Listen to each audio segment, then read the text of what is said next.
किसी गांव में एक गरीब औरत रहती थी। उसका एक बेटा भी था। पैसे वालों के यहाँ चौका बासन करके वह अपना और अपने बेटे का पेट पालती थी। बेटे को वह कभी ढंग के कपड़े नहीं पहना सकी और न ही कभी उसके लिए खिलौना ला सकी। एक दिन चौका बासन के बदले मिले अनाज को हाट में बेचते जाते समय उसने बेटे से पूछा, बोल तेरे लिए हाट से क्या लाऊं? बेटे ने झट जवाब दिया, ढोल। माँ मेरे लिए एक ढोल ले आना। माँ जानती थी कि उसके पास कभी इतने पैसे नहीं होंगे कि वह बेटे के लिए ढोल खरीद सके। वह हाट गई, वहाँ अनाज बेचा और उन पैसों से कुछ बेसन और नमक खरीदा। उसे दुख था कि वह अपने बेटे के लिए कुछ नहीं ला पाई। वापस आते हुए रास्ते में उसे लकड़ी का एक सलोना टुकड़ा मिला। उसने उसे उठा लिया और आकर बेटे को दे दिया। बेटे को कुछ समझ नहीं आया कि वह उसका क्या करे। फिर भी वह खेलने के लिए गया तो उसे अपने साथ ले गया। एक बुढ़िया चूल्हे में उपले जलाने की कोशिश कर रही थी, पर सीले उपलों ने आग नहीं पकड़ी।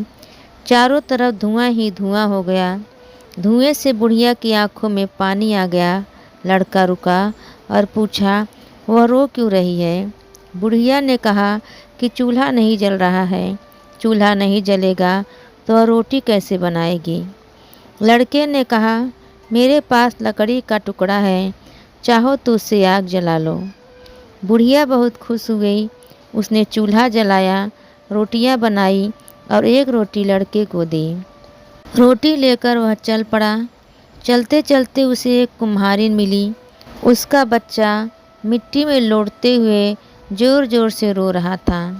लड़का रुका और पूछा कि वह रो क्यों रहा है। कुम्हारिन ने कहा कि वह भूखा है और घर में खाने को कुछ नहीं है। लड़के ने अपनी रोटी बच्चे को दे दी। बच्चा चुप हो गया और वह रोटी खाने लगा। कुम्हारिन उससे बहुत खुश हुई और उसने उसे एक घड़ा दिया। वह आगे बढ़ा। चलते चलते वह नदी पर पहुंचा। वहां उसने धोबी और धोबिन को झगड़ते हुए देखा।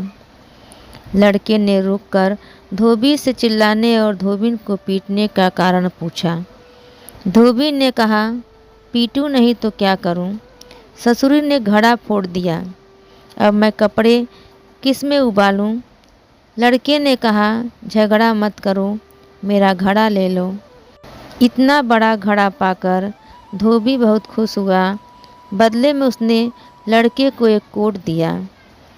कोट लेकर लड़का चल पड़ा। चलते चलते वह एक पुल पर पहुंचा। वहां उसने एक आदमी को ठंड में ठिठुरते हुए देखा। बेचारे के शरीर पर कुर्ता तक नहीं था। लड़के ने उससे पूछा कि उसका कुर्ता कहाँ गया। आदमी ने बताया, मैं इस घोड़े पर बैठकर शहर आ रहा था। रास्ते में डाकुओं ने सब कुछ छीन लिया और तो और कुर्ता तक उतरवा लिया। लड़के ने कहा, चिंता मत करो, लो यह कोट पहन लो।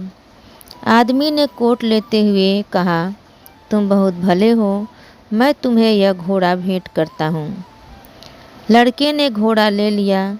थोड़ा आगे उसने एक बारात को देखा, लेकिन दूल्हा बाराती गाने बजाने वाले सब मुँह लटकाए हुए पेड़ के नीचे बैठे थे।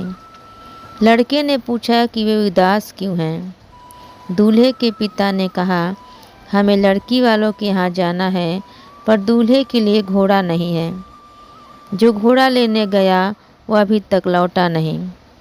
दूल्हा पैदल तो चलने से रहा, पहले ही बहुत देर हो गई, कहीं विवाह का मुहूर्त न निकल जाए। लड़के ने उन्हें अपना घोड़ा दे दिया। सबकी बाँछें खिल गई। दूल्हे ने लड़के से पूछा कि वह उसके लिए क्या कर सकता है। लड़के ने कहा, कुछ खास नहीं, आप मुझे यह ढोल दिला दें। दूल्हे ने ढोल बजाने वाले से उसे ढोल दिला दिया। लड़का भागा भागा घर पहुंचा और ढोल बजाते हुए माँ को बताया कि उसकी दी लकड़ी से उसने ढोल कैसे प्राप्त किया। आपको यह कहानी कैसी लगी, कमेंट में अवश्य लिखें। धन्यवाद।